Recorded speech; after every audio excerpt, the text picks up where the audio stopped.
Welcome to Paranormal Files Into the Darkness. We're going to have on tonight a special treat for you. We're going to have on a psycho physicist. He's going to talk about some of his stories doing investigations. Also, of course, an investigator, some of his stories, and some of his evidence. More importantly, we're going to play. So check it out in just a little bit.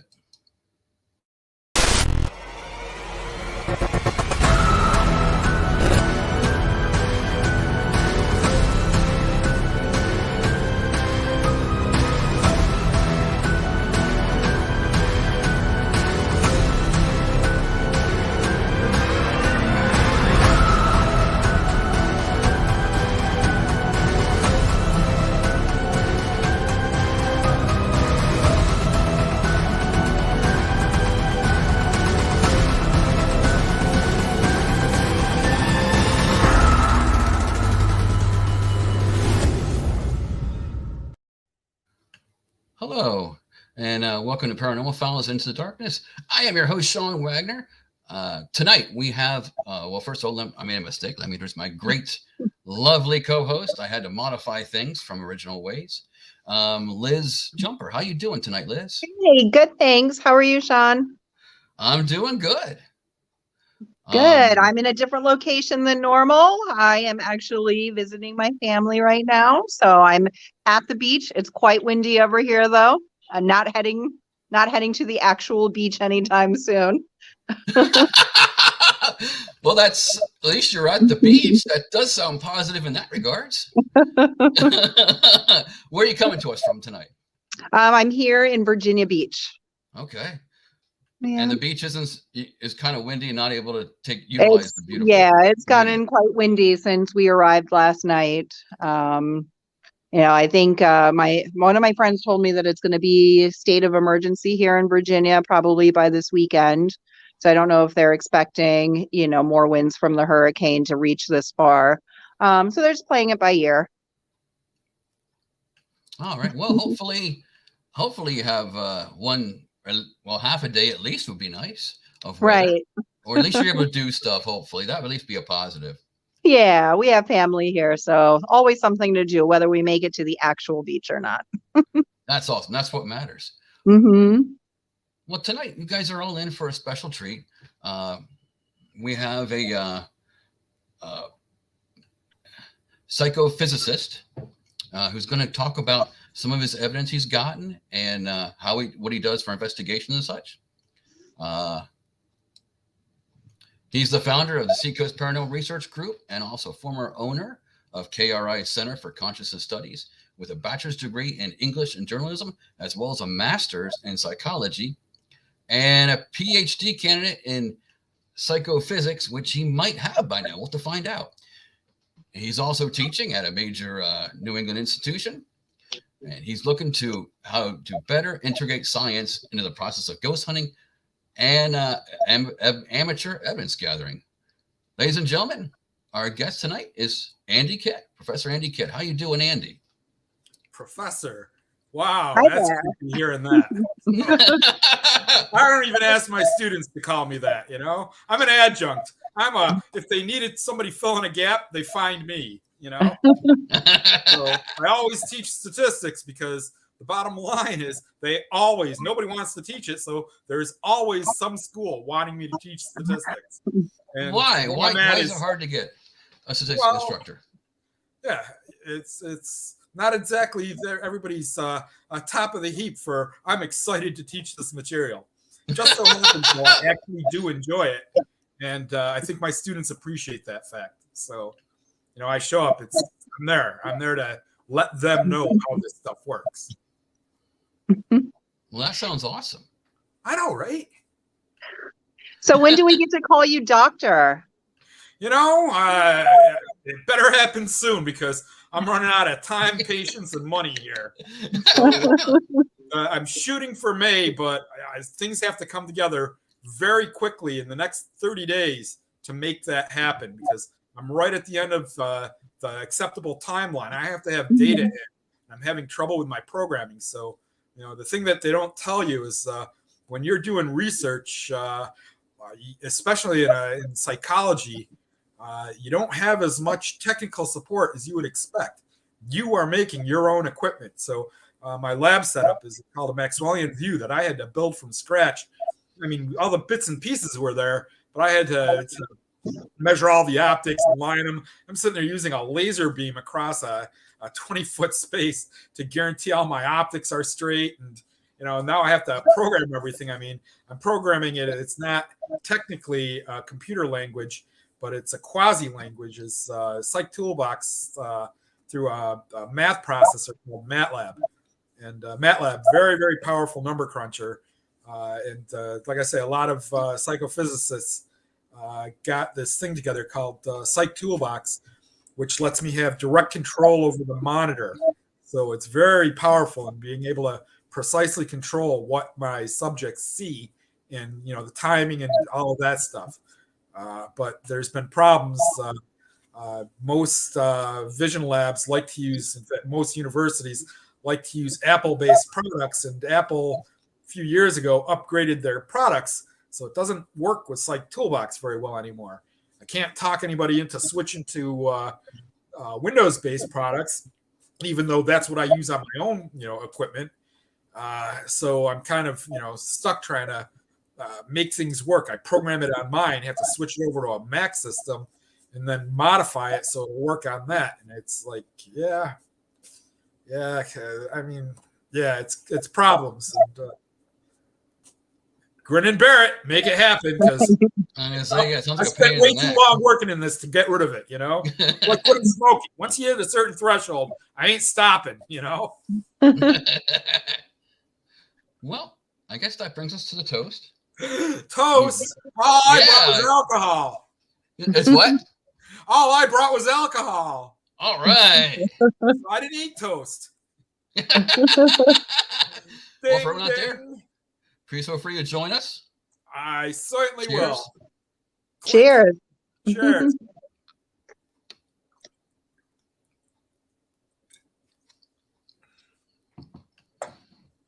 All right. Wow, I got a buzz off of that one. All right. Oh, look, you get text Connor, hello. Thank you for joining us. Also, Daniel, thank you for taking the time to join us. We appreciate it a great deal. Thank you. Yay. All right. You and I, we had quite an extensive conversation last Monday. And that's what I do. I talk.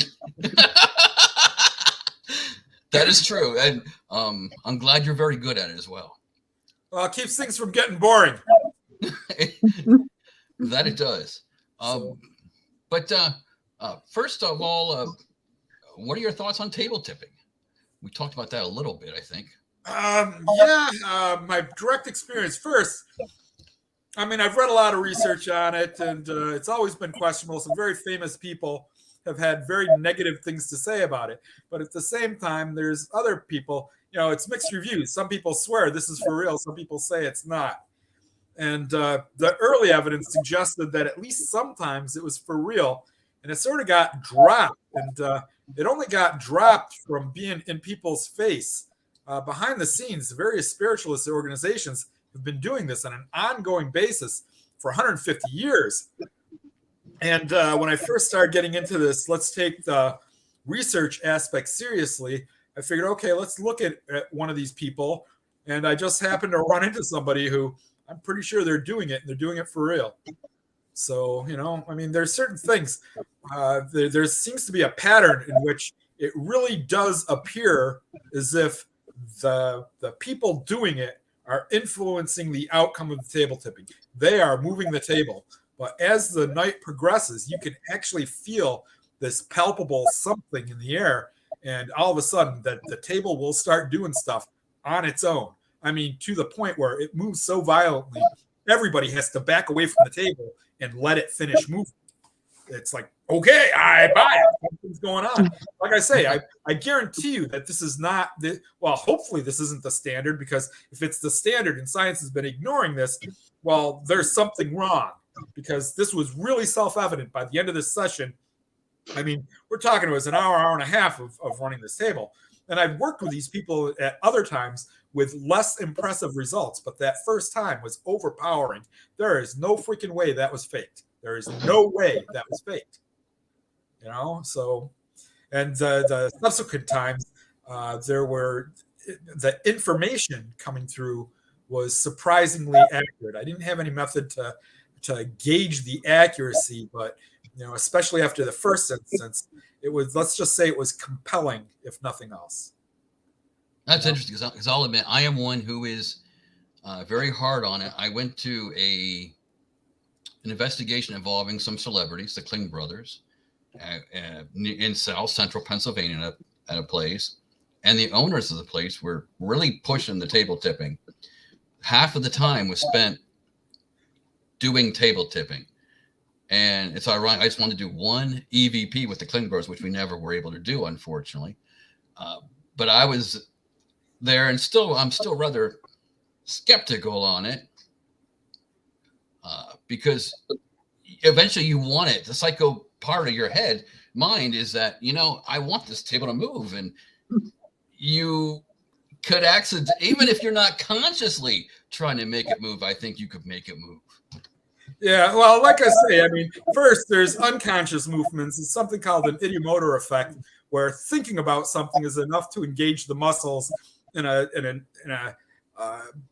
below threshold manner. Your hand will jerk if you think about moving your hand, and if that's enough to move the table, well, so be it. And sometimes it's deliberate. I mean, I've definitely seen deliberate fakes. I've watched a lot of stuff online that is like, wow, I can't believe anybody would think that was legitimate. You know, the fakery was obvious, you know, but I just, if all of my experience was online, all of my experience was secondary, but the bottom line is I have had firsthand experience in a situation where when I did this, bear in mind, it was sort of like a round robin thing where there were two people who were the table tippers, and they had 3 more seats at the table, and they just called 3 people up out of the audience randomly to sit at the table. And I was one of the first people called. And then when they table tip, it's to get a message for one of the 3 individuals that were called up. And whenever that person got their message, they would go back down and sit back in the audience and call somebody else up. Well, they kept rotating people in getting messages. I never got a message. So I am at the table the whole freaking time. And like I say, initially I was convinced this is fake. It really is. In fact, I could give you the name of the specific table tipper who was probably initiating the movement. But as the evening progressed, and by the time I was the last person to get a message, by the time it came through, that sucker, that table is getting up on 2 legs, walking across the room. It's like he literally had to get out of its way. It's like there's no freaking question on my mind. Nobody made that happen. Mm-hmm. So it's like, what do you do with that? You know, I mean, maybe I imagined it all, but hell, it's a pretty vivid imagination that stuck with everybody who was there in attendance. That certainly would be. And I gotta admit, that's a pretty good movement. It's interesting, no matter what, anyway. So, I mean, it was just like a little tiny end table or, you know, coffee tables kind of thing, like a portable fold-up thing, you know, it was very light. So any type of, you could easily set that thing in motion just with a flick of your wrist. But like I say, it was very light. And when this thing finally did come to give me a message, we had to get out of its way, and the table pushed down into my lap with more force than gravity would allow it. It was a light table pushing down hard in my lap. It's like, and nobody's hands are on it, not even mine. I'm just, Jesus Christ, get it out of my way, you know? So that was more than compelling. To me, there is nothing I can use to explain that away. You know, that event happened, and that's all there is to it. Nobody's hands were on it at the time, and it was kind of moving around. It was a 3-legged thing, so It would wobble back and forth on 2 legs and move across the room. So it moved probably 2 feet from the other people. It's, you know, was giving a message to somebody on the other side. When they got called up, all of a sudden it's like coming for me, and it moved across the room again. Like I say, it moved so the movement was so pronounced. we all backed off to let it do its thing. It was freaky. Wow. Did you eventually get a message? What's that? Did you eventually get any the kind of a message? message? Was, no, your dead father still loves you. Get over it. You know? The whole reason I got into all this ghost hunting stuff was when my father died. Weird things happened at my mother's house. So, you know, it wasn't surprising when the message comes through, because he was sort of the instigator of all of it. I know we did talk about that a little bit last time when you were here. Yeah. And thank you for coming on a second time. He's our first guest to come on a second time, by the way. I have no problem coming on. I love talking about this stuff. You know, it's one of those things. It's a door that once you open it, I mean, I started off doing the whole ghost thing, but the more you realize that there's things being ignored or outright lied about in not just the scientific community, but the whole skeptical community. We talked a little bit about Ben Radford. And he wrote a book in which he cites a guy named Finecane, who has a PhD in English, that wrote a book proving that ghosts are fake, because he looked at all the evidence that suggested they were fake and wouldn't look at all the historical evidence that suggests they do. And he said that was great research, when exactly the opposite is true. If you ignore the evidence in favor of something, then of course your outcome is going to be negative. Right. All is establishing. This is really, really common in the skeptic community. There's another person, I want to say her name is Sharon Hell. I think she has like a bachelor's degree in geology or something. But she sat there to prove ghost hunting groups don't know what they're talking about. She got a list of websites and eliminated any website where anybody on it had anything to do with science, and said, look, all the rest of them don't have any scientists in it. So no kidding, there's no scientist. You can do that with physics or math. Once you eliminate all the scientists, all you have left are the non-scientists. and they think these are wonderful conclusions. And it's like, no, this is really circular reasoning. You're saying because some people don't have a background in science, the field must be nonsense. It's like, just so you know, the field of parapsychology is accepted by whatever the National Science Institute or whoever it is that accepts these things. But there's a very legitimate field of parapsychology. PhDs are offered in the field. I would, if I could find somebody nearby willing to sponsor me. But my advisor, the closest I could get was psychophysics, which was interesting in its own right, because early on I got involved with some mediums that weren't bad.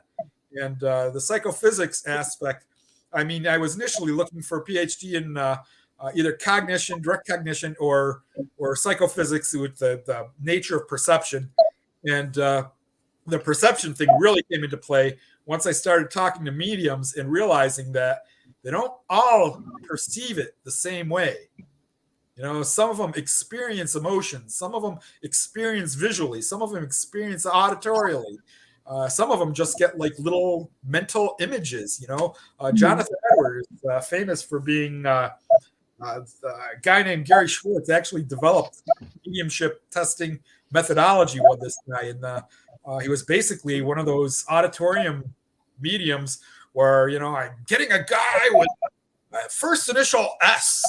And they developed, a complex methodology to test mediums by using him as a sort of a known good. And it turns out that the methods are very reliable. And he, in fact, he wasn't part of the experiment because he was part of the piloting.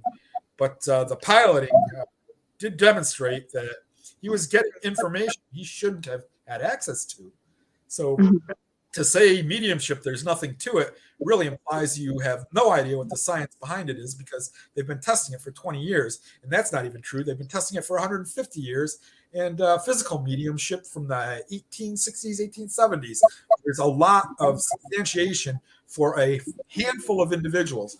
There were a lot of quacks and they exposed a lot of fakers, but there were a group of people who have never been exposed. And even a couple of those who weren't exposed admitted that when you do this for a living, when you have to get up in front of a stage, it's not up to you whether the dead person comes through. It's up to the dead person.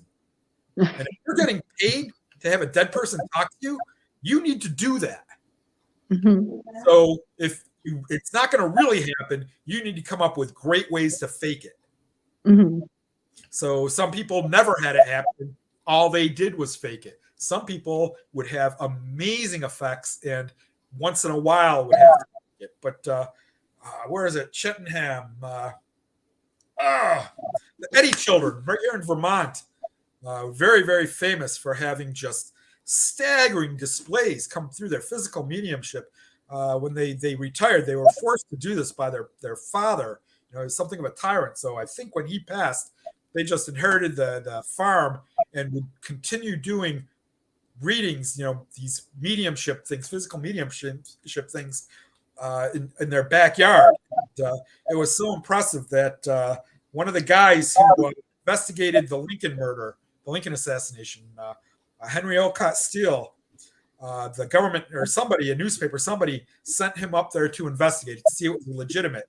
And he was so impressed. He wrote a 500 freaking page book about it, found God, became a Buddhist, and got so involved in spirituality and religion that he actually brought Buddhism. I want to say it's now the country of Myanmar, but he ended up bringing the Buddhism back to one of these countries. And now he's famous in that country. There's a statue of him for returning Buddhism to its source when he's an American dude who, investigated some, crimes from the government, So it's like, yeah, weird, cool stuff happens. And, can you say who you think, maybe you can as well. Can you say who you think is good on in front of audiences doing stuff? Historically, or I mean, the most famous is D.D. Home, H-U-M-E, H-O-M-E. I don't know, but I mean, he was tested by Sir William Crookes, and what's interesting is that Crookes was the youngest member of the British Royal Society, the youngest inductee. He was a physicist. His early work, he's working in the 1860s, 1870s, and he did the foundational work for the invention of the television. He's the discoverer of gallium. He's not a little guy in science. So he's investigating physical mediums and proving that, no, whatever this effect is, it's real. So he actually labeled it the psychic force, because when you have activity, everybody has this imagination that energy is a thing. It's not. It's forces initiate change. Energy is just a way to keep track of that change. So anyhow, this Sir William Crookes looked at the Fox sisters. I can't remember which one. There's two sisters. The one he tested, he was able to confirm that whatever is going on, she's getting information she shouldn't have access to. But when he tested them, there were physical pieces of body showing up in the room. And by the way, most mediums at the time worked in the dark. Home didn't work in the light. So you could see hands coming out of nowhere moving things. Wow. And he published that is something. So, and after this, bear in mind, after this, they still made him president of the British Royal Society. So they still had enough confidence in his ability as a scientist, even though everybody's trying to rag on him for standing behind mediumship. They still respected his work enough to where, no, he is the scientist of the day. So Sir William Crookes is a great name to Google. Modern times, Gary Schwartz, Julie Beischel are doing more on the information aspect. Schwartz is the one who started the studies. I want to say it's either the Sophia Project or the Project Veritas or something like that. But we name our research projects, like the Princeton, when they were looking into parapsychology, they had their Paralabs, the anomalous energy exchange program or whatever it was, and they put names on it. But Gary Schwartz is the one who initially did the work with Jonathan Edward, and locally, I know that Joanne Gerber was one of the mediums he tested and came up positive with. She's right here in Boston. Lisa Williams is like a famous medium. I tested her. She turned out positive. There's some lady who's they made a TV show about her, the medium or whatever, based on her. She's legit. I don't think Susie Smith was actually tested because Susie Smith didn't want her abilities publicized, but I know she was there for the studies. So I don't know what the outcome with that was. I do know she passed before he finished the study. So, maybe he contacted her from the other end. I don't know. But the bottom line is the initial studies, I want to say they tested 24 mediums. So a bunch of the people they asked to test, some of the more famous ones, said no. And I'm not necessarily – well, I mean, the bottom line is when you're a famous medium, you have to perform. Yep. And if you are not performing – and that was always Holmes' advantage, is that he didn't do it for money. Mm-hmm. I mean, he did it to show people this is real. And, a guy was ill. He died young, but he had tuberculosis or something. And but the things he did were staggering. You read it, it's like, Jesus, any single witness, all Cook had to do is get one witness to see that. And it turns out, no, there were, the British royalty. Some of the lords and ladies of London would see this guy, he'd show up and just do stuff in their living room. And it's actually well reported, but for whatever reason, they still come to the conclusion that it's all fake. It didn't help that Michael Faraday was very much anti-spiritualist, and he went out of his way to disprove table tipping in particular. And the funny thing is that his methods don't actually, I've never seen the results of his methods, only a description of them. But he claimed that they proved that it's the ideomotor effect, when in fact it doesn't. It would just prove if the hands moved first, the table followed, then they didn't catch up. But it's also possible that if the table moved, the hands would follow and keep going. So, that was never resolved in the methodology. So, his Faraday, his methods weren't as reliable as he thought. Faraday is also the guy that said that, if you boil copper and acid, you make insects. So, well, he was famous in his day. He came up with all kinds of, the Faraday cage, just the ability to ground from radio waves. And he was a legitimate scientist who had very powerful and important things to say in the day. But his religious fanaticism did create, logical boundaries that he never could cross quite right. All right. Well, why don't we take and go into let me bring up a couple of videos of evidence. Sure, and I'll get drunk on the drink that I'm still drinking. You stop. I better have a Red Bull instead. Give me just one moment here. Yeah. That's under. The mirror one is probably the better one if you can get that up. The mirror one's probably the better one. Okay, hold on here. Well, it's in order. The mirror one happened first, so. Do you want to set us up for that one? Give us some background on that one before Sean plays it. Okay, the mirror thing was actually, that was the first place we investigated as Seacoast Paranormal as a team. Mm-hmm. And that all started, I started Seacoast Paranormal as more of a social group, and we ended up, a couple of people investigated without me. I got pissed, so I invited myself on one of their investigations. Then, I never watched the shows or anything, so, when I saw what was going on, it's like, okay, why don't we do this for real and do this better? And this is from that first investigation. What I can tell you is behind the camera, this is in a bar in Dover, New Hampshire. Behind the camera is, it had the darkening stuff on the window, but there was in fact a window behind the camera. So it was possible to get light in the room. I know the light is not any of us. We were all downstairs at the time. I want to say there were 6 of us investigating, and all of us were downstairs at the time. So this came up in the middle of the investigation. Nobody is in there. So we have no way to confirm with certainty that this didn't come from outside. And there are clues in the scene that suggest, but the problem is this room is full of glass. Mm-hmm. And the light can be, there's no determining which way, where the origin of the light is, because it reflects everywhere. But when you look at the video, you can actually see the backs of stuff. It reflects off of a wall, that reflects off of a wall, that reflects off of, and you can see things. And I mean, I can't really point to stuff, but I can give you clues if you can strobe this thing a couple of times.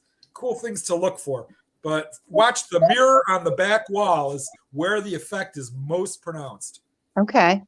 Uh-oh, wait a minute here. Did I get the wrong file for some reason? Well, if it's the raccoon, we'll get that one real quick. Yes. That's something. Yeah, something's not going right here, unfortunately. I did something. Yes, I did something wrong. It's supposed to be. Yeah, I should have the right thing here. It was playing earlier, so I'm not sure what I'm doing wrong. Okay, here we go. Oh, it's on pause. Oh. Well, I don't see any video. What's the title of this? It's Mirror. Mirror 2. Okay, let's just get out of here. We'll go to play the other one. We'll come back to that one, and then maybe I did something wrong somewhere along the line. It's our own paranormal effect. Yeah. Yes, it is. That's not that unusual. We have had complete equipment breakdowns when trying to play videos and audios in the past. And it seems to be site-specific, which suggests it's not our equipment. And especially when, we've presented this stuff over and over and over again. And, then we get to a site and nothing works. It's like I get home and it works again. It's like, there's anomalous things. And trying to put a label on it is kind of difficult. And that's honestly been my biggest challenge is trying to isolate and identify phenomena when they overlap so badly. It's very hard to say anything specific about it. Okay, 1 second. I thought it played a moment ago, but it didn't. I'm sorry. I had something wrong there. I always tell Sean that. What's that? Oh, go ahead. What were you saying? I'm sorry. I was just saying that you'll know when the raccoon one is playing because we managed to sync an audio up with that. So here we go. I think anyway. All right. Something's not right again here. Okay, timeout. Let's go. Here we go. All right.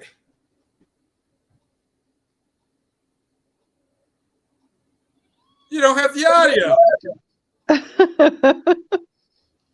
Okay. The situation here is, first off, the thing that fell off the desk there. Hold on a second. I got one right here. Sean, replay it. Replay? Okay, 1 second. Yeah. Okay. So anyhow, this is what fell off the desk. Okay. It's a little ceramic raccoon. If you look at the bottom, that two-sided tape, Banda's two-sided tape, is how it came from the factory. When we Mike Stevens is the guy with the hat on the left on the screen. He bought this, put it on his desk because he likes having natural crap on his desk. And for like the first couple of weeks he had this thing, that thing was falling off his desk every day. Bear in mind, the chair you see through the door, that's my office. So I get to hear this thing falling off his desk all the time. I mean, after this thing's, it's not the only things. The pictures on the wall behind his desk would fall off too. Wow. But so anyhow, it's like I'm sitting there, dude, we're freaking ghost hunters. I've got all this equipment. So I set up a camera, pointed it at his desk, and nothing fell off for a month. I ran those cameras steady for a month on a recycle thing, a recycle feed, and nothing fell. It's like, screw that. So anyhow, bear in mind, this is the center in its early days. We were having a training session. So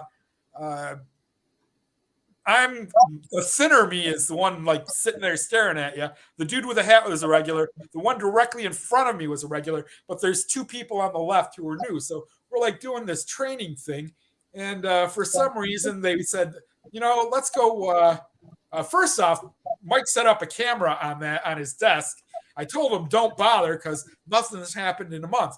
But he did it anyhow. No problem. I don't care. It was his time. He'd have to look at the evidence. Well, once that thing fell off the desk, I looked at that evidence before he did, But the point is, this was just like a training exercise. And in fact, we were playing with a Ouija board. And if you replay this, you see me sort of look up and turn my head from side to side. While doing this, I could hear like a faint humming sound. And I'm trying to localize where the heck that is. So everybody is dead quiet while I'm trying to hear this intensely quiet sound.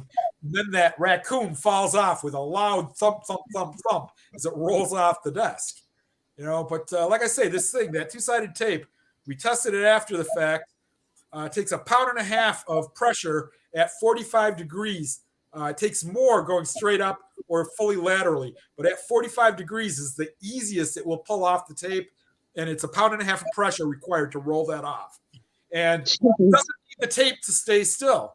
Wow. The bottom line is, when that happened, we went and bought like 4 or 5 of these things and set them up all over the place, and only one other one fell off. We had one on our water cooler for a while, but this is the last time it fell off Mike's desk. The one on my bookcase never fell down.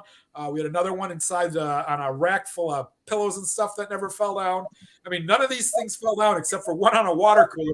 We were doing some sort of like medium session, like a group reading type of thing. And one girl stepped out of the room and sat in the hall where the water cooler just got a reading. And she's sitting there. She said that she was actually writing in her diary, if there's something to this, just give me a sign. And the moment she said that, there's no evidence this happened. It's her reporting the fact we all heard it and ran in to see what broke. But right after she said, give me a sign, that fell off the water cooler. The funny thing is, it fell this far off of a water cooler, landed in a Tupperware tray, and shattered the Tupperware tray. Wow. Which I don't know if you've ever tried that, but it spiderwebbed the bottom of the Tupperware tray. Plus, it's plastic. It shouldn't break that easy. It shouldn't break at all. Certainly not. I don't even think I've ever seen a Tupperware break. No, imagine if you froze it like hyper stiff and hit it with a hammer. That's what it looked like. It's spider the bottom of the thing. I don't know what to say, girl, but I'm saying if you were looking for a sign, that was it. So, but like I say, this incident, it was. This one was the only time it was recorded. The other time was more impressive. But here, that. Now go ahead, play it. And, go and play it, okay. Like I say, I'm trying to localize the sound. That's perfectly normal. It's interoral time difference. And that sucker almost landed on the back of Val's back. We all freaked.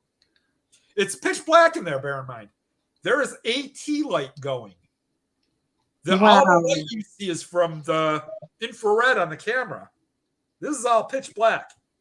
And it comes out too. It comes out in a diagonal. So it's not even like it just fell from, something vibrating in the wall. Or do a slow version, but here, we'll at least turn the volume down a little bit on that.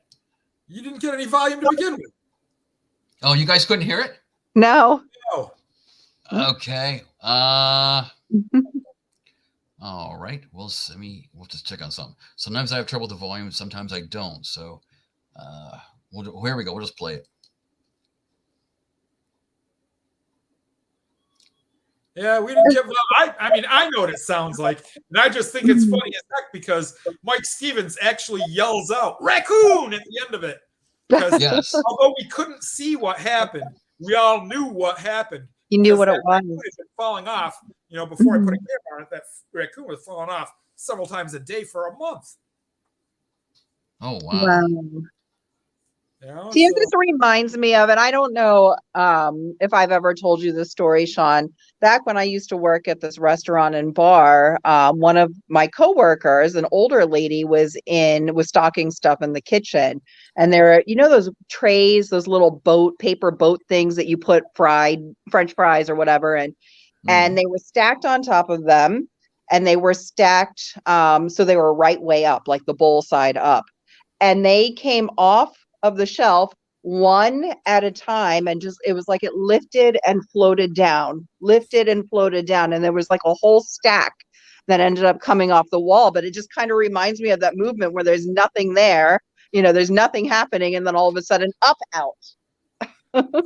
I could, if I was there, I would check to see if there's a fan blowing on it, because there wasn't. They looked all over for stuff like that.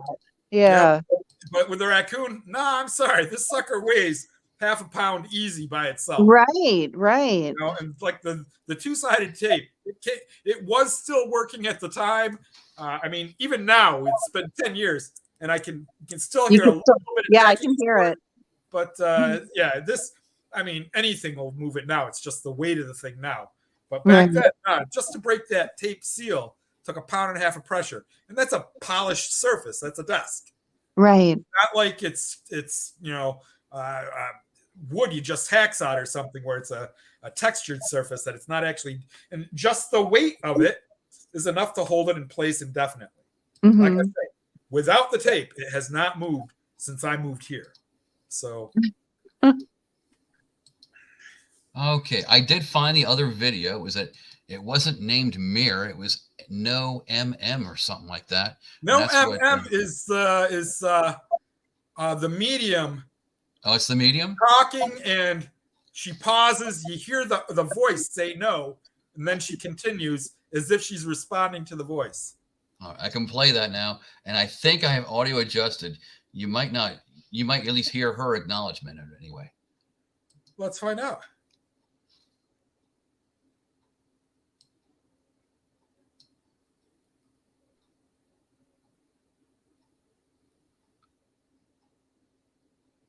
Nope, we're not getting any audio on this side. Oh, crap. Bear in mind, that's one of 2 video cameras in that room. That's one of, I think we had a total of, I was there, Brian was there. I can't remember her name anymore. Anyhow, there was another female there. The medium was there. And the video camera that Brian was carrying also had an audio recorder. So we have all these stereo audio recorders, can kind of figure out where in the room that was. And we're guessing that it was a couple feet in front of the medium was the source. Because you can tell by how loud the voice of the medium is relative to how loud the no is. And it's loud, and louder. There's a relationship in amplitudes where you can sort of estimate based on knowing where all the other recorders were, where in the room it is. It's not perfect because, we didn't do any sort of serious acoustical analysis, but logically, we can draw the conclusion that that was a few feet in front of her when it spoke. Like I say, basically, she's sitting there talking about some person that's communicating with her, and you hear this loud no, and all of a sudden she changes her mind, which was interesting in its own right. The fact that she claimed to be responding to a dead person, and we picked that up. A lot of the other audio, it's going to be pointless to even look at the audio if we can't get it on. But I told you once about the whole weird Lorna thing. I know I sent you that one. Yes. The only one I wanted to send you the one I talked about that I didn't was the weird public service announcement thing. But that's because the guy did not want me to put it out there. He was kind of creeped at the idea of having that publicized in any type of national forum. So. All right. Well, thank you for trying anyway. It would be really cool. If you don't mind, go ahead and talk more about that recording. It's without hearing it.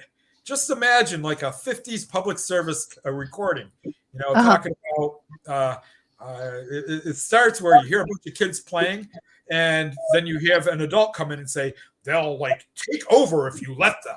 Don't let them, or something like that. It's just a real brief 10-second thing that sounds like a public service announcement that is a public service announcement that nobody ever made. It's just that weird. But it's that's the tone of voice of the adult male that speaks. It's got the sound of kids going in the background. So technically, it's EVP. There is a voice there. It's easily identifiable as a voice. There is no, I can't even imagine this is a real recording that recorder picked up. He picked it up in a house that doesn't have any power. He was the only. Oh my gosh. So either he is lying and he faked that somehow, which, just creating the thing, it's not real. It's clearly not a real public service announcement. It just has that feel to it. You know, just Wow. the things he says are just creepy weird. It's warning you of the dangers of little kids getting control over you. And that's the context is messed up. The location where we picked it up was messed up. And like I say, aside from that, there's not a lot of investigators I have a huge amount of confidence in. This is one of them. You know, I mean, I've worked with him several times in a number of different investigations, and I have absolute confidence that when he says he's the only person in the building, it's because, and especially since I know the building and I know he has rights to it. You know, it's a place where they're trying to restore the building, and he actually holds a lot of events there to get donation money for the place. So he has unlimited access, essentially. So when he says he was there in the afternoon or evening and recorded this, I have absolutely no doubt that's true, because he does that. Can you tell us again? Maybe you did, and I missed it if you did, but if you did, can you repeat it? What building are we talking, may I ask? What's that? What building are we talking, just in case? What building? Yeah, the name of the building? I don't know if I should. If he has, Okay. He's got caution over the video or over the audio, yeah, maybe he wouldn't. He's got a working relationship with the place, and to even mention the place, anybody who knows the place would know it was him. Okay, can you tell us what city are we talking at least? We're talking. It's in New Hampshire, Seacoast area. Okay. So it's just like an old farmhouse kind of thing that he has access to. Okay. So, but I say that the bottom line is a lot of people have heard this audio. So anybody who is watching us talk knows exactly who I'm talking about, because they've already heard it. But they've already heard it, so it doesn't matter to me. Right. So, sure. But it's like the cover of my book came from a gun shop in New Hampshire, and the only reason the place went out of business during COVID, and I still don't tell people where it is, because I don't know if it's true in New Hampshire, but I know if you say a place is haunted in Maine, you have to report that when you try to sell the property. And the property is for sale right now. I've heard it. You have to I don't know if disclose that's a deal in New Hampshire, but it is in Maine. Yeah, it's not like that in Pennsylvania. I work in real estate, and I know it's not like that? actually, it's not in Pennsylvania. All no. right, cool. In case my house is haunted. The places that turn over unnecessarily fast. The places that people Right. move to and they move out a year later. You know Those are why? the places you want to investigate. Right. No, That's a my good friend point. actually rented a house and it got sold, but she rented this house shortly after there was a murder-suicide in there. Mhm. And so the landlords bought it right away because, it was going to be cheap. And they bought it and they used it as a rental property, and they held it as a rental property for years and years and years and years. And then finally they sold it, but everybody had forgot about this murder-suicide. Well, I was on the one end of the transaction, and I'm like, oh boy, do I say, because I'm a paralegal, I'm like, oh my God, I know this house. Do I say anything? So I didn't say anything. I didn't want to get anybody in trouble, but I thought, ooh. I know some states require the reporting of tragic events too, but Yeah. a tragedy does not guarantee a haunting. No, I've been in this house though. Yeah. A tragedy. The bottom line, as far as we can tell, ghosts are free to move around as long as they think. Correct. Yeah. No, this house, I had run out of this house many times. My friend had rented it. There were times that I just said, nope, gotta go, Carissa. And I was out. Yeah. That's why they invented incense. Yeah. Burn a little sage, chill with a bottle of wine, and you'll be fine. Yeah. Can you tell us, Liz, what town this house is in?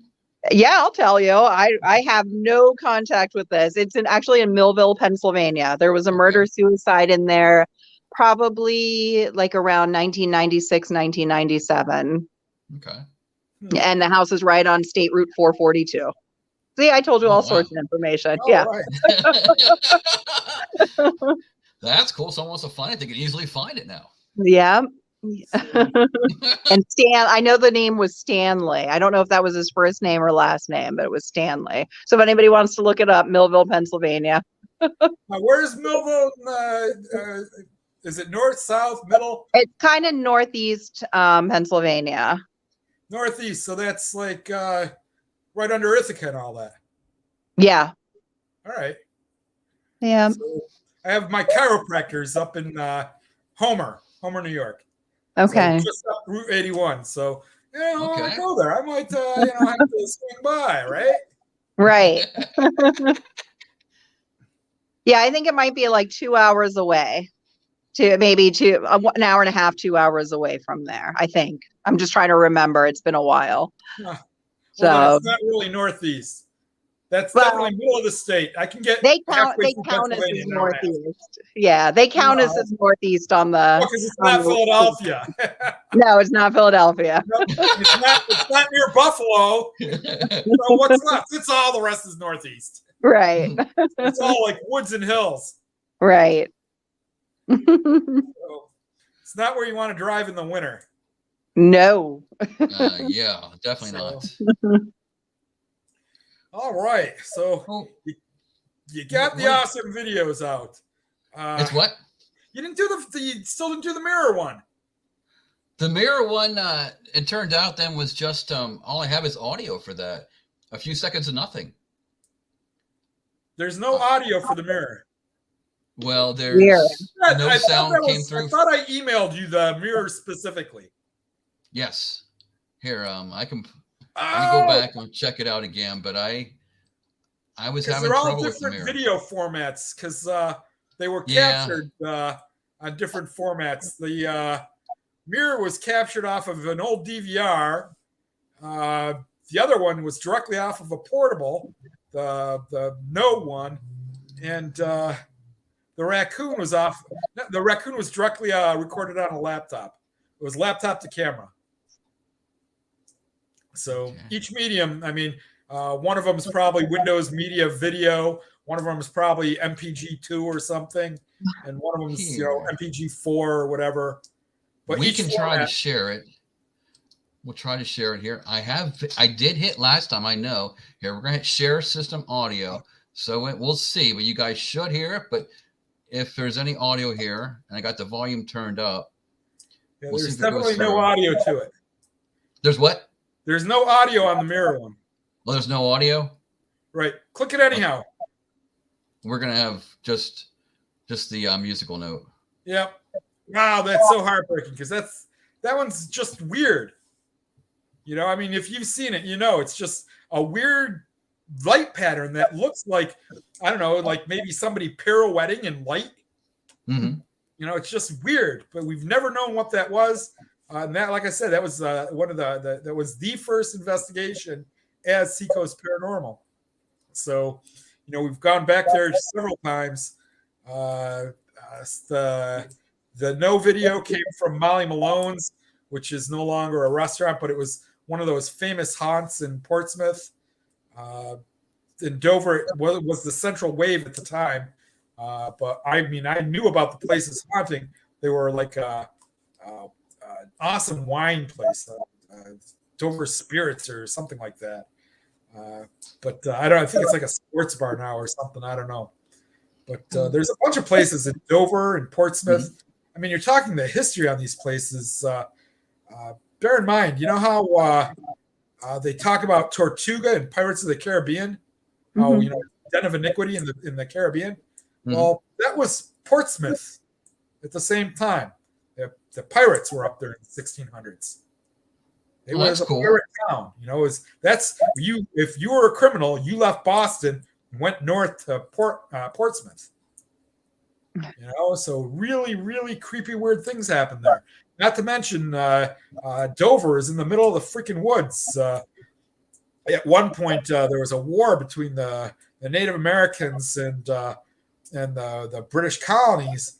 And although most of the battles took place in like Rhode Island and Connecticut, when the Indians got defeated, some of them fled and lived with the natives around Dover. And the residents, the English and the Indians, got along really well in Dover until after this war. And all of a sudden, these new Indians showed up. So the British sort of betrayed the natives to get those Indians that were involved in the war. And 10 years later, the Indians kept the grudge and they slaughtered the population of Dover in the middle of the night. You know, bear in mind, I mean, I'm not saying it was unwarranted. Sure. What the British did was, you know, what they did is on like a Thanksgiving, some celebration, they invited the Indians in and said, hey, let's have like a pretend war. And so they pretended, and the Indians thought it was pretend. So their guns don't have any ammunition, but the British guns did. And they took prisoners. So that was such a betrayal that, I mean, like I say, the two groups got along great. You know, this is on the edge of society kind of thing. And yeah, the Indians did not, they kept that grudge for 10 years. And 10 years, it's called the Dover Massacre. They broke in and pretty much killed the majority of the people living in Dover. Wow. So, what are your thoughts? What are your thoughts on EVPs? I think EVPs are the best evidence of an afterlife we can get, especially when it's interactive. So, which is why that no video is so important. It means that I have a voice that doesn't have a physical form attached to it, conversing with a medium who's responding to it. They are responding to each other, which suggests all kinds of great things. And I would love to get more EVP like that, you know? Is there any place that happens to be on the internet where someone could look at that video by chance? Oh, you know, and listen to it. Where have a website with all kinds of stuff on it. Mm-hmm. But honestly, I think it's more important to recognize that anybody can collect EVP, and there's a lot of great websites out there on what to do to just collect it at your house. And the key elements are, first, you got to believe that it can happen. You have to mean it. You have to, and the whole question and answer thing generally doesn't work in a ghost hunting situation. We've had much better luck just keeping recorders running and listening for extra voices participating in the conversations. Now, I mean, it's creepy when you hear somebody you know wasn't there, you know, or worse, a voice you recognize, you know, like a dead relative showing up in a conversation. And these things do happen on investigations, where when you do questions and answers, I mean, if I was a dead person and somebody says, "What's your name?" I would say, "Go to hell," you know. I would got the audio, right? Right. The bottom line is, why would they feed that? But the idea that they want to interact with you suggests a lot more likelihood than this whole they're going to cater to you. They're not there to entertain you. Right. If you're entertaining them, they will participate. Also, can you tell us the story of the Lorna EVP? This was the same place we got that no. Mm-hmm. So it was the no cake was upstairs. It's a 2-story bar. There's an apartment on the 3rd floor, but on the 1st floor is periodically of the Seacoast Paranormal. Every month we would meet at a different place, you know. And in fact, we got the investigation at Molly Malone's because once we ate there, you know. So, you know, we investigate there, and, you know, through the rotation, we would end up going there again a couple of times. But we're recording. I had everything sort of stationed at like a base table downstairs, you know, and there was one person monitoring. We had a 4-channel DVR down there. So I had one person sitting at a table in the middle of the dining room on the 1st floor.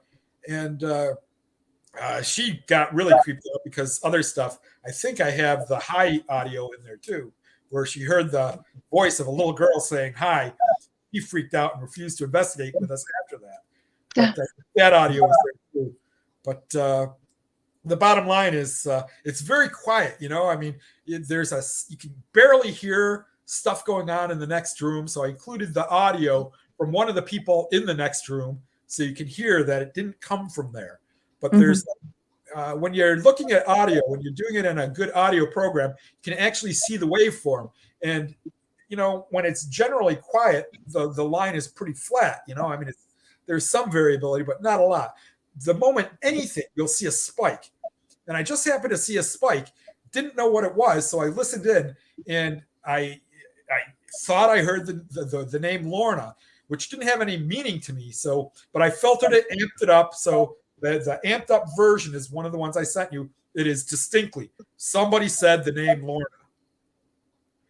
So I'm sitting there. I actually in my bedroom, I have this computer set up in the corner, and all my notes. So I had the timing of when this occurred on the audio, which audio it showed up in, and the notes and what it said Lorna, and it's sitting there on my desk.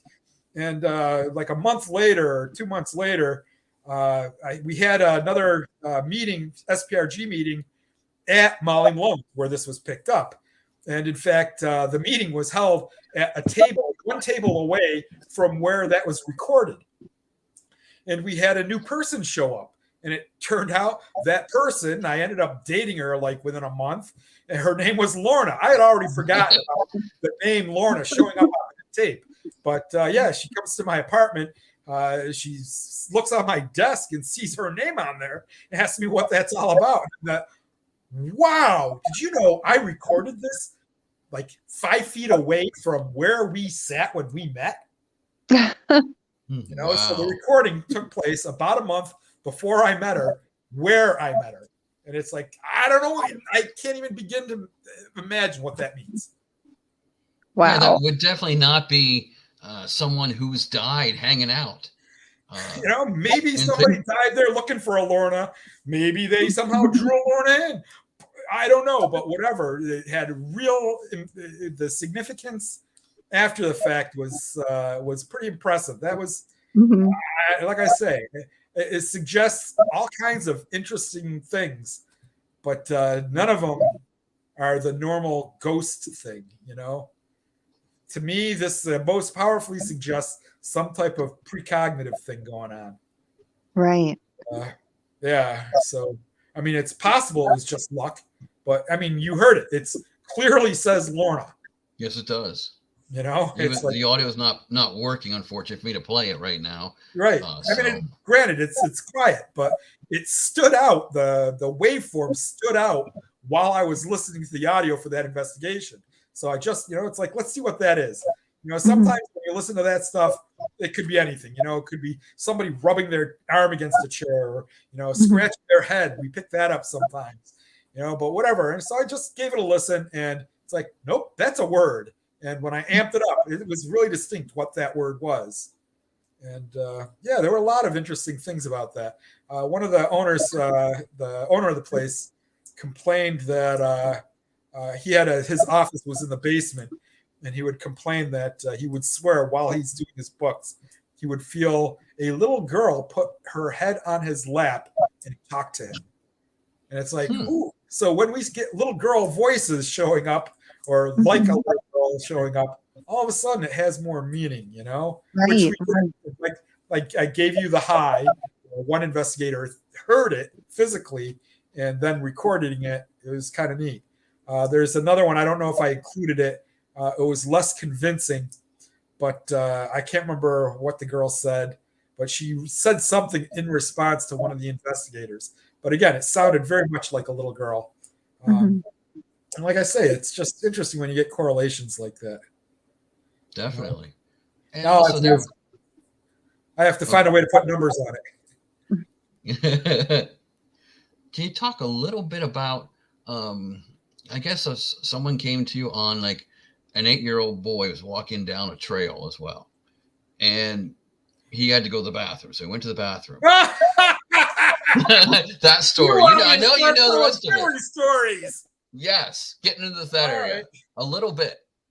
Okay. Yeah, I know what you're fishing for. I don't think I'm giving you that one. You don't have to. I understand. Do you have the Cottingley Ferry pictures to put up? I do indeed. I do have them available, actually. Okay, now there's 2 cousins there.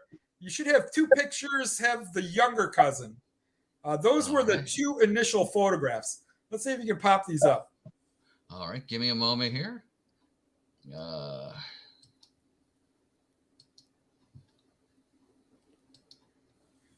Okay.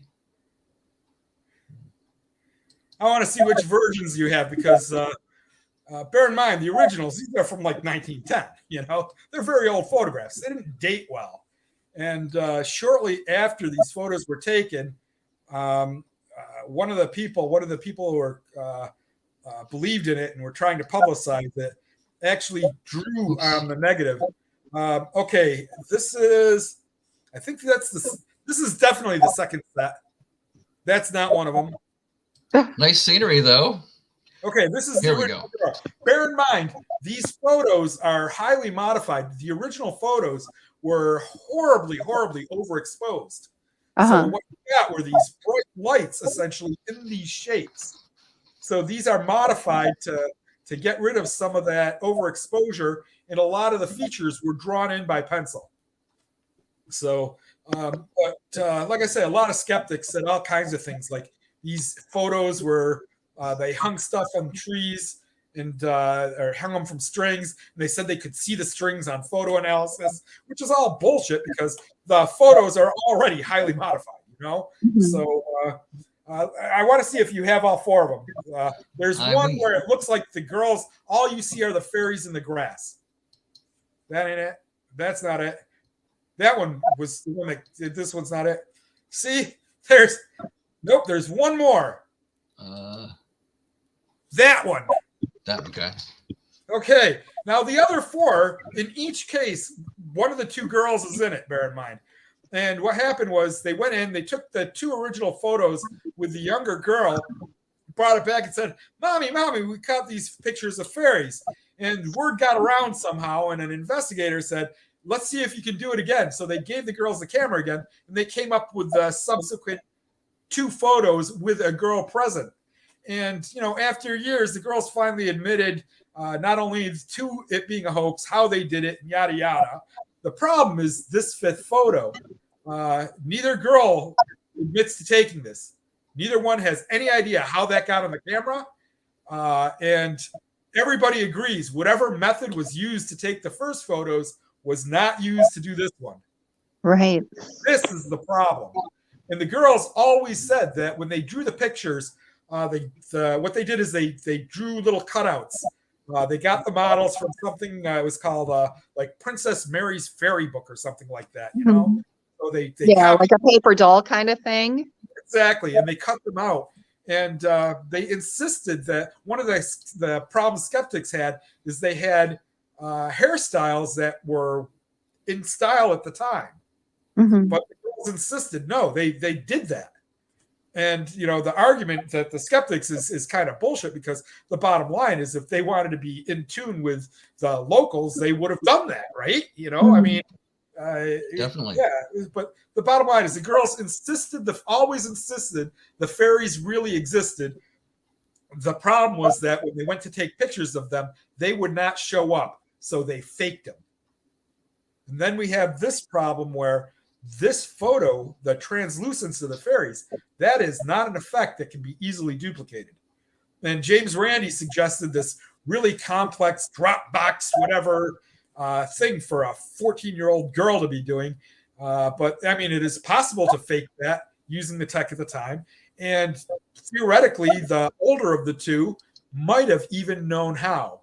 The fact is, they were willing to confess that the other four photos were faked, how they were faked, but none of them, they have no idea where this picture came from. So this is the one that's suggestive. That's something, yeah. And like I say, it's, people seem to think fairies are a joke, but the bottom line is some type of little people legend exists with every freaking culture across the world. Sightings still occur to this day. And it's funny, I only know this because, I knew of it, but you don't take it seriously when you hear it. Sure. But I knew somebody, one of the people who used to participate at Seacoast Paranormal was from Iceland. I knew she was from Iceland, and I asked her about the Fairy Highway, and she sort of scoffed and said, yeah, there's a big sign on it. We all know about it. There's a sign on the highway in whatever Danish or whatever language they speak in Iceland, and it explains the history. Iceland had to generate a treaty through a ferry interpreter in order to get a highway built. And that's a matter of public record. 1969, Iceland made a treaty with ferries to get a highway built. That's amazing when you think about it. Ferry highway. And the thing is, the definition of fairies varies from person, culture to culture. Some of them are very gnome-like or leprechaun-like, elf-like. But the idea that there are miniature people seems to transcend cultures all over the place. And it's just very interesting. And when I had the center, one of the things that came up is I presented these images and explained, that fairies are still being seen. I mean, I've seen some of the pictures that people claim are fairies, and it's like, yeah, that's a load of crap. But some of the stories a little harder to discount.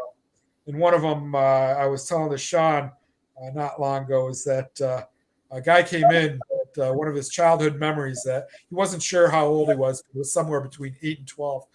Him and a friend were out in their back. They lived in a quasi-wooded area, so there's lots of room behind the house to go running into the woods.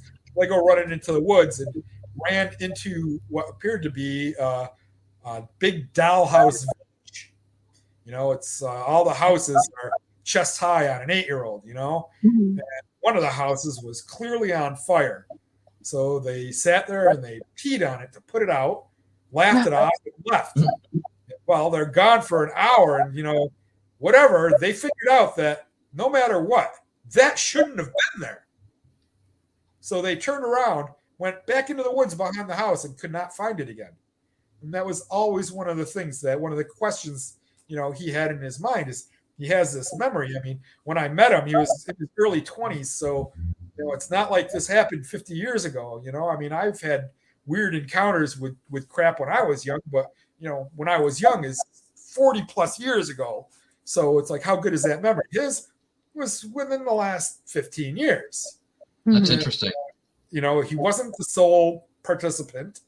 And it's just interesting that he had that experience. I mean, it suggests that whatever these things were there, and in some moment of crisis, were visible. And when the crisis was over, you could no longer connect with them somehow. I don't know what it means, but it's suggestive. And I'm just watching Catskill Appalachians. The Catskills are absolutely notorious for little people, along with the Adirondack, Appalachia. The Appalachians are. Iroquois were very aware, all of the tribes were very aware of little people who lived in upstate New York. Like I say, the legends are everywhere. And generally, the legends are that they're not too happy with big people. So they're not afraid to injure us. Definitely do not make themselves known to us without reason. So, how true is it? I don't know, but it's one of those things that it's not as easy to reject as you think it is. You can reject anything until you look at the evidence. The problem is when you look at the evidence of these things, some pretty responsible people have reported these things. And, some of the people who've reported them to me, I'm willing to take the word that something weird happened. So, especially, bear in mind, my field is psychology. I understand how easy it is to confuse dreams with reality, especially 10 years down the line. And there's certain markers that people don't share dreams well. And if two people remember the same event, that event probably occurred. I do understand that it's possible to create mental constructs, but these two guys did not talk about this thing. And in fact, they hadn't talked about it for years until this came up in a thing. And he called his friend, and the friend did remember it without prompting. So, he was prompted. Do you remember when we did this? And he was able to provide details that. So it's really suggestive that this was a memory and not, some type of construct. Right. So, I put more faith because of your psychology background too. When we were talking prior about those stories about what to come on and everything like that. Well, I said, it's always a problem. It's one of my problems with ufology.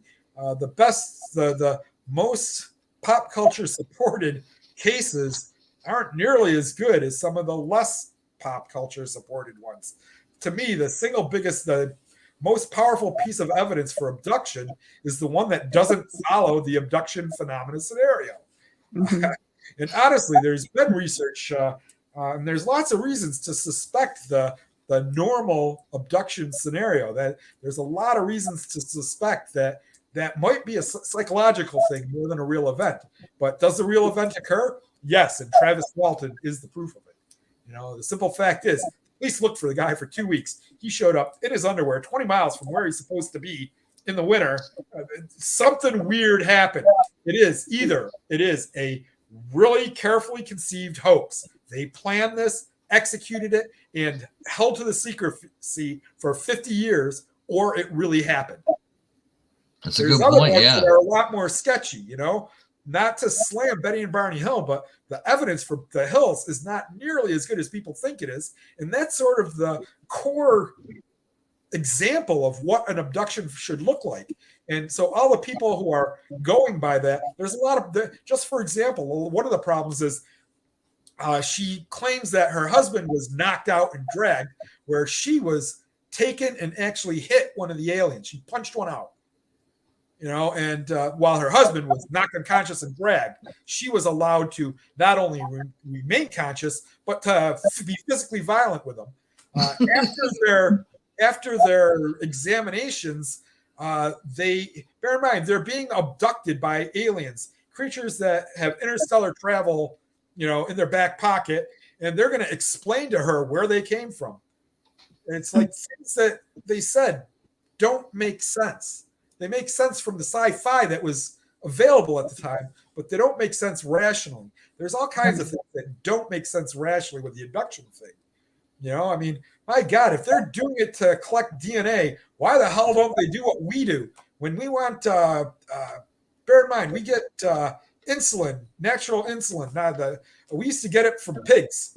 We didn't kidnap a pig, get the insulin, throw the pig back. We raised them for it. So if they want our DNA, why don't they just grab a dozen of us? We would never know. That whole 411 thing, we have no idea when people go missing. And a lot of people go missing. So why would they abduct them and send them back? Well, there are reasons. They're doing it for research. Well, great. That would explain. I think there are, just keep this in mind, to do research, how many chimpanzees do you think there are in the world in which they do chimpanzee research? I think the number is about 80 in the world. All of the research is done with those 80 guys. And by the way, they're not out in the wild. They're, when the animals are out in the wild, they just tag them and watch them go. They don't pluck them out all the time. And they're certainly not doing thousands of them. And the numbers for the abduction phenomenon are outrageous. And there's lots of evidence that suggests that this is actually, I don't want to get into it. Nobody ever likes the guy who says you're wrong. And there's a lot of people claiming abductions who probably actually have a psychological problem, coping problems from some other area, and they're creating things. Hypnosis is the absolute worst thing in the world to tell a suggestive person who wants to believe. They will create entire scenarios, and hypnotizing them just embeds that more fully, so they believe it's true now. Hypnosis is really, really bad evidence gathering unless the hypnotist really knows what he's doing. And regrettably, there's so many people out there trying to gather evidence through hypnosis that their bias is embedding itself in their work. Michael Newton, the guy who did a lot of hypnosis work to gather evidence in, he called them between life regressions. How past life regression, you try to hypnotize somebody, find out what they did in their previous life.